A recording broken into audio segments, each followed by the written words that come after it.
பொதுவாக அனைவரிடமும் பேசிவிட்டு தனித்தனியாக ஒவ்வொரு குடும்பத்தினரிடமும் அவர்களுடைய தனிப்பட்ட நிலை, தனிப்பட்ட நிதிநிலை குறித்து கோரிக்கைகளை பார்த்து வருகிறார். அதாவது அந்த அரங்கம் முழுவதுமாக இருக்கைகள் ஒவ்வொரு குடும்பத்திற்கும் தனித்தனியாக போடப்பட்டிருக்கிறது.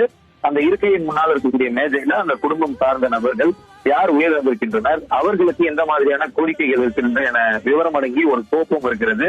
அதை தவிர்த்து அங்கு இருக்கக்கூடிய சொந்தக்காரர்கள், உறவினர்கள், உயிரிழந்தவர்களுடைய உறவினர்களிடம் உங்களுக்கு என்ன மாதிரியான கோரிக்கைகள் இருக்கிறது என்று கேட்கும் போது அவர்களுடைய கோரிக்கைகளை சொல்கின்றனர்.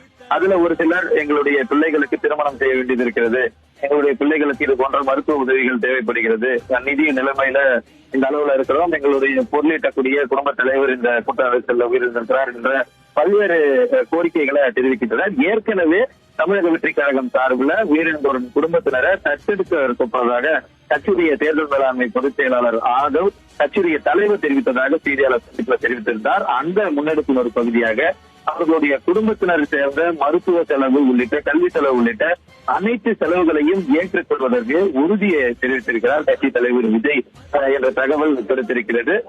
இது தொடர்பாக அதிகாரப்பூர்வமான அறிவிப்புகள் பின்னர் வெளியிடப்படும் என்றாலும் கோரிக்கைகள் வைக்கப்படும் கோரிக்கைகள்ல கிட்டத்தட்ட முழுமையானதை நிறைவேற்றி உறுதி செய்யப்படும் என்ற நம்பிக்கையை குடும்பத்தினரிடம் விஜய் தெரிவித்திருப்பதாக தகவல் கிடைத்திருக்கிறது.